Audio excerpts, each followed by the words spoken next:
What's up, everyone? It's Caddy with MoneyVest. So markets here pulling back a little bit with the NASDAQ here down on the day a little bit over 40 basis points. S&P was down 28 basis points, back down to 5,200. And the Dow Jones was about as flat as it can be. And it does start to feel like the bears are warming up. We are starting to see the bears stretch a little bit, quite literally, and it does feel like that they are warming up to a potential pullback or a correction. Of course, time will tell, but I just want to keep you on the alert and make sure that you are understanding of where we are with the markets, considering technicals, valuations, and macros.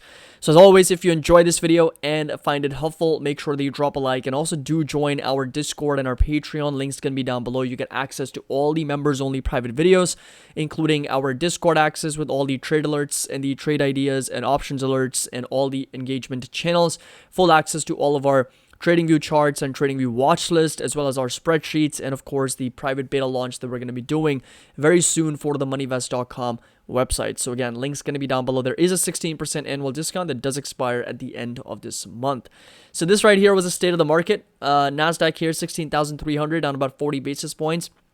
S&P also pulling back a little bit, and the Dow Jones basically flat. And we did see a little bit of a sell-off towards the end of the day. We did have member Bostic talk on the day, talking about scaling back to a single rate cut on inflation concerns. Now, this is actually pretty huge because, you know, it's the first time we're seeing a Federal Reserve member who has been kind of a proponent of a potential rate cut multiple times is now signaling or talking about scaling back on rate cuts. He says, and this is the Atlanta Federal Reserve Bank President Raphael Bostic said on Friday, he now expects just a single quarter point interest rate cut this year instead of the two he had projected, citing persistent inflation and stronger than anticipated economic data. So this is why it's such a big deal that people are now starting to change their mind with respect to interest rate cuts. And this is, you know, one thing that I mentioned last year is that going into 2024, markets were pricing in 6 rate cuts. That was very, very optimistic.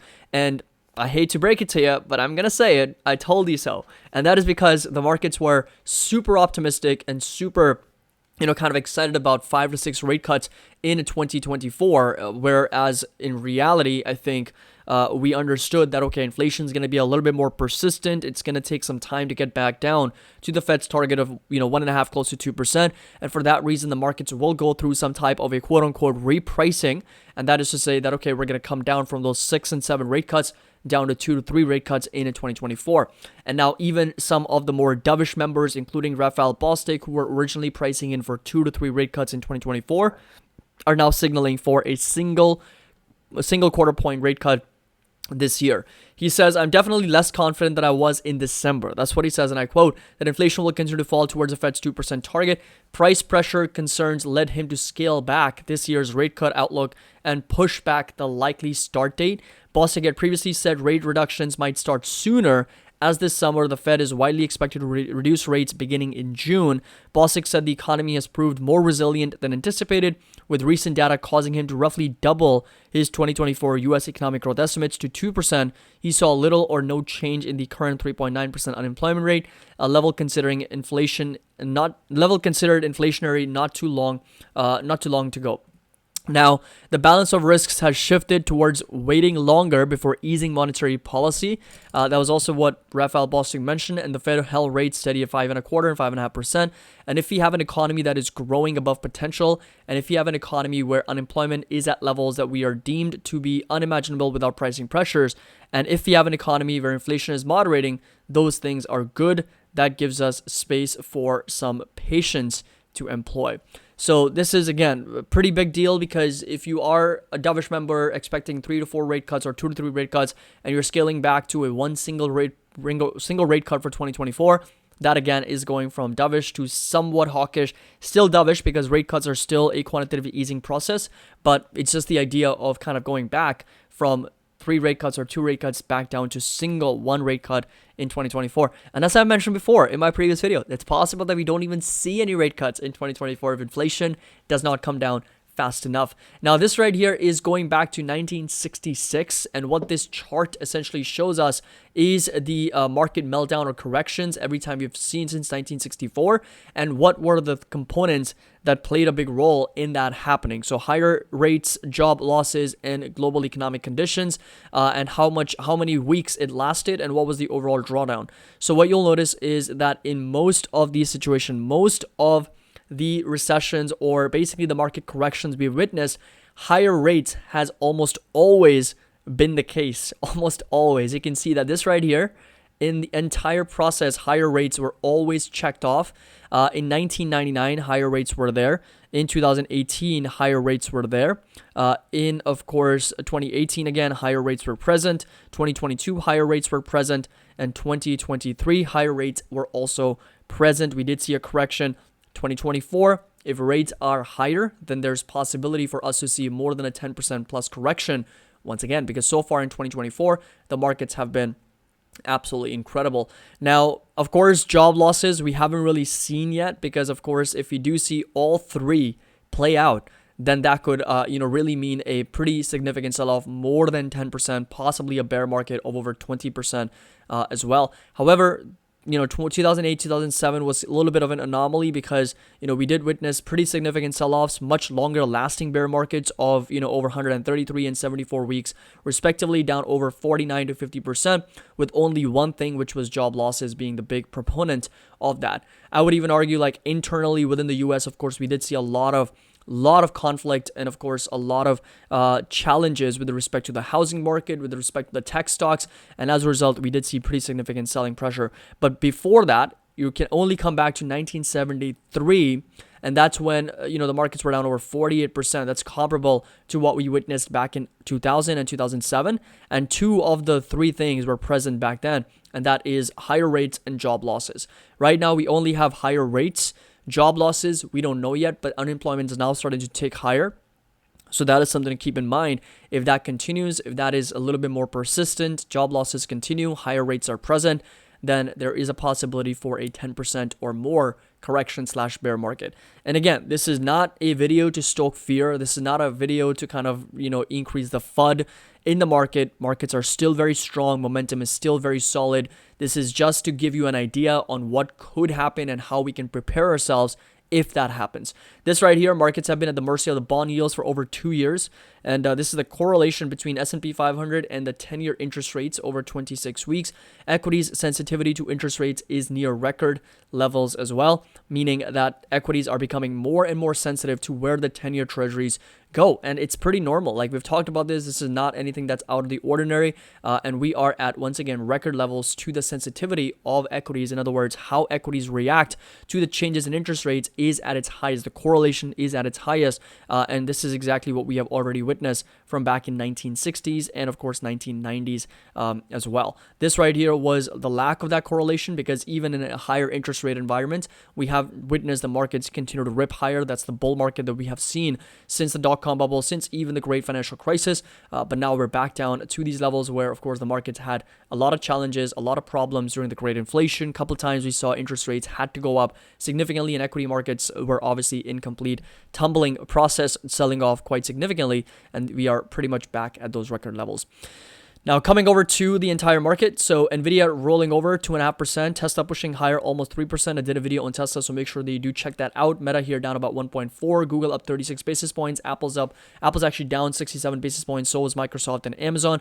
Energy prices rolling over a little bit, energy stocks. We did have healthcare pushing higher, and financial stocks also moving up. So healthcare and consumer defensives were a little bit in the green, and of course other parts of the market rolling over in the last 1 day in terms of that performance. Healthcare, consumer defensives pushing higher, with the basic materials, real estate, technology, energy, and utilities pulling back. In the last 1 week, again, we've got a bit of a split market with comm services, industrials, and materials rallying the most. And of course, we did have energy, comm services, materials, pretty much all sectors in the green except for healthcare.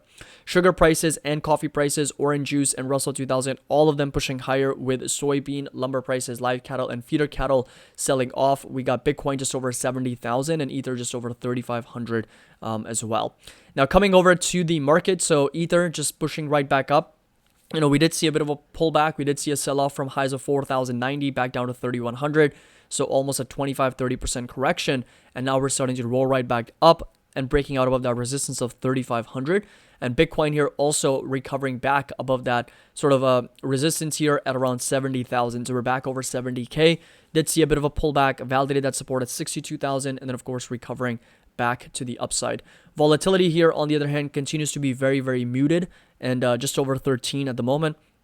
This red rectangle is going to be the one to watch. And of course, we've got another 15 to 16 levels, all the way up to 18 to 20 on the volatility, to as much as, of course, 36 and 40 on the VIX as well. So keep a close eye at some of these levels. Lots of consolidation sideways. And again, this is going to be a very, very important level to keep in mind as we continue to see the VIX stay down and trade down.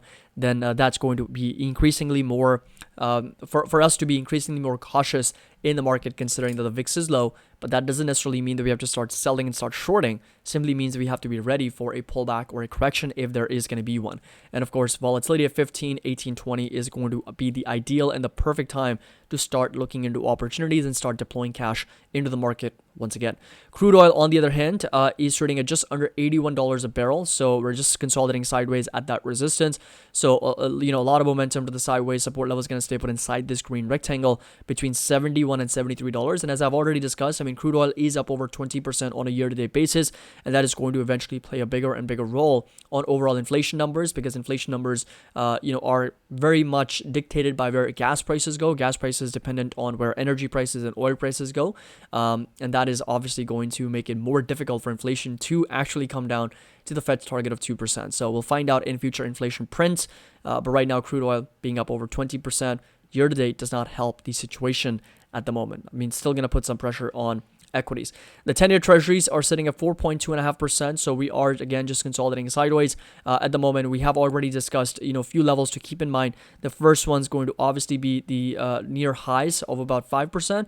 And another very important support is going to be down here at around 3.297%. So we're kind of like in the middle of these two areas. And depending on where the 10-year treasuries end up going, that's really what's going to dictate where equities go, because of the sensitivity that we just witnessed is at record levels against the 10-year treasuries, between the S&P and the 10-year treasuries. So 5%, not a level that we want to see from the 10-year treasuries. Of course, 3.297 is what we really want to witness, but that also depends on whether demand kind of holds up on the bond market, whether there is a demand, globally speaking, for the 10-year treasuries, for the risk-free assets offered by the U.S. government in general. So that's only going to be discussed, over time, depending on what the Federal Reserve does, what the macro policies are looking like in terms of monetary policy, and more importantly, auctions. Auctions also are going to be very important to determine whether the demand is strong or not so strong, and that's what's going to dictate where the yields end up going, which in turn will dictate where the markets go. So starting with S&P 500, so SPX on the day starting to pull back a little bit over 28 basis points. As you can see that we have really witnessed just about, 4 back-to-back, actually 3 back-to-back red days and 4 back-to-back red candles. So that again does, tell us that we haven't really seen some buying pressure here. So just gotta be careful and understanding of this idea that, okay, markets have kind of run their course at least a little bit. We have seen that negative divergence continue. We have seen markets' appetite slow down a little bit. Buyers have started to feel exhausted a little bit from this momentum. And really, buyers have to step in order for the markets to go up. It's just pretty simple, right? It's logical. It's demand and supply.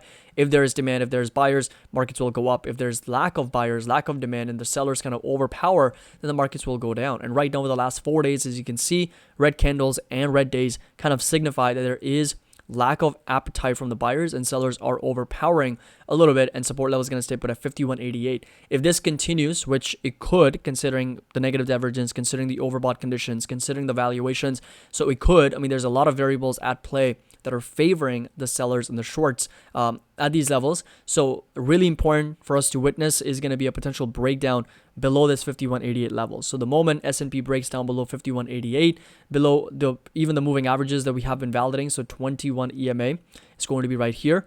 That's a little bit lower, so 51.48. So those right there are key areas to watch. If it does end up, let's say, breaking down below this 21 EMA and this support at 51.88, then I think it could spark somewhat bigger pullback. We're talking about 4 to 5% down to 5,055, and that's going to be a reasonable drop from its all-time highs, about 4%. Which again is very, very normal, very reasonable, something that we could expect from the markets here, considering everything that I just mentioned. Talking about the NASDAQ, so IXIC here also starting to roll over a little bit. So again, a red day, 42 basis points lower. This is going to be that support at 16,295, 16,300. So if you do see a little bit of a breakdown, 21 EMA, very, very important level to watch for the NASDAQ here. And of course, all the way down to inside this green rectangle that's going to be sitting roughly at 15,400 to 15,150. And that is going to be a pretty reasonable 8% correction for the NASDAQ, which, like I said, it's okay. It's reasonable. Markets are not going to go up forever. We are going to see those opportunities, see those markets pull back, and that's only going to create those dynamics, that environment for us to dollar cost average into and be a little bit more aggressive in our buying. Apple, on the other hand, so AAPL starting to once again come down. We are seeing a bit of a pullback for Apple, and tier 2, that zone 2 is perhaps the best level to be looking at from a risk reward standpoint, and resistance going to stay up roughly at 196, 197 for Apple. And again, below that, we've got the 21 EMA. If you do break down below this, then we're going to be watching that zone 2, and that the 200 simple moving average sitting roughly at around the blue line. Actually, this is going to be the 100 simple moving average, if I'm not mistaken. Yep, so that's going to be the 100 SMA, that's the 200 SMA, that's the 100 as in the support 1, 200 as in the support 2, and I think support 2 is going to be much, much stronger for Apple because we haven't really broken down below the 200 simple moving average on the weekly time frame in a very long time. I mean, the last time we broke down was back in 2009 during the great financial crisis. So this is by far going to be the best opportunity for Apple at 149, 150. I'll actually do a video on Apple here. But like I said, I mean, we haven't broken down below the 200 weekly moving average in over 16 years. So very important level is going to be that zone 2 at around 149, 150 for Apple. Talking about Amazon.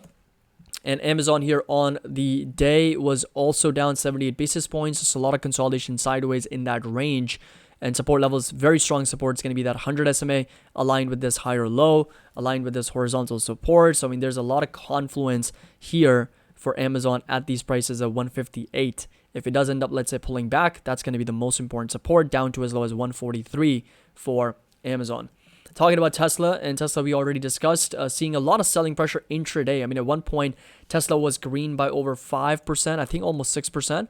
And then, of course, selling right back down because of so much supply there is for Tesla. So keep a close eye at this massive area of resistance between 185, 187 to as much as $200.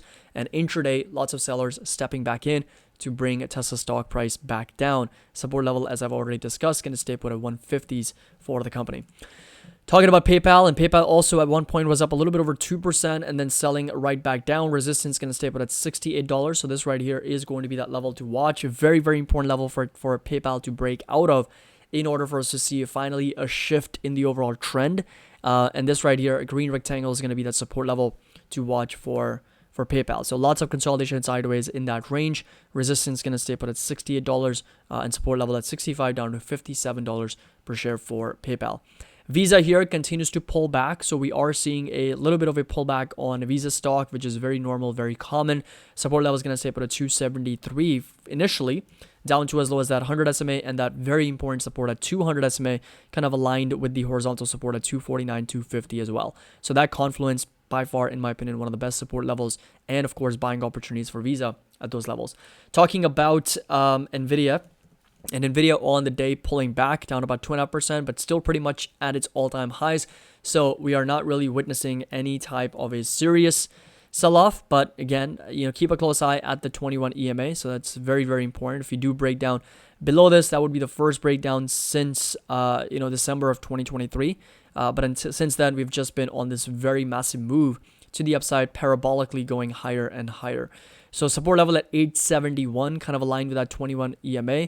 Down to as low as $108, $115, down to $745 for NVIDIA. Talking a little bit about advanced micro devices now, and AMD, pulling back, still consolidating sideways, I would say, still validating that support at least right now.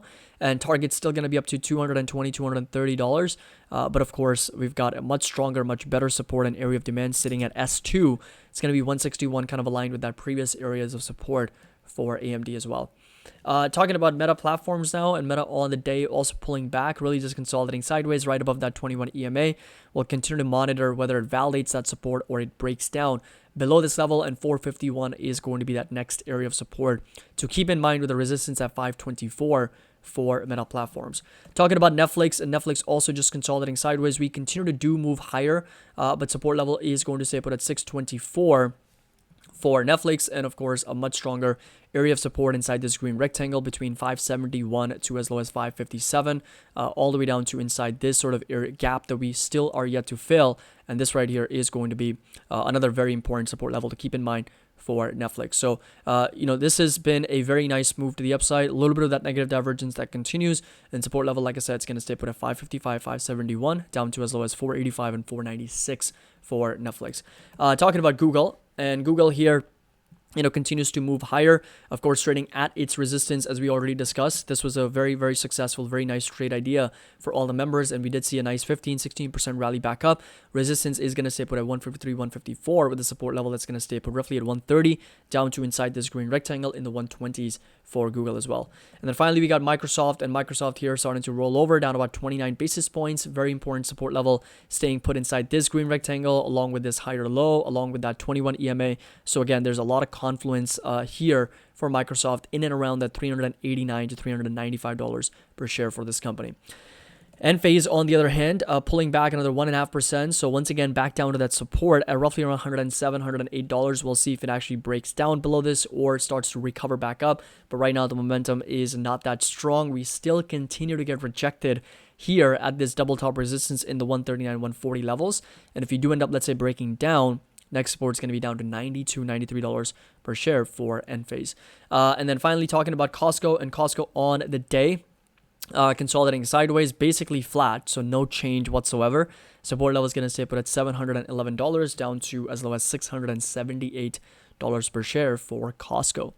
So the bottom line is, bears could be in hibernation right now, but don't underestimate the power of the bears and the short sellers, because the markets, as much as strong as they look like right now, as strong the momentum is, can flip on a dime. And of course, market takes staircases up and elevators down. So you just got to be super careful and cautious here.